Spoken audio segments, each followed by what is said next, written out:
Hello everyone! Welcome to my world. Since lalamig na, kailangan na nating pikapin yung mga kamatis. Kahit na medyo hilaw pa siya, pwede na siyang pitasin, and then pwede mong nilalagay sa box para siya mahinog. Ayan. Hindi pala naka-on. Pipitasin na natin tong mga kamatis na to kasi hindi na siya lalaki dahil napakabilis ng lumamig. So sayang naman. Pagka nahinog siya, nahihinog naman siya sa ano. Pag nahinog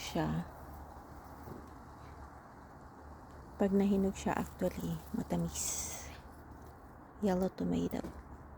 Yan siya guys, meron pang zucchini dito. Tapos yung corn, yan, nakapag-harvest na rin ng corn. Matamis. Yan po ang aming garden sa pot. Look at the zucchini.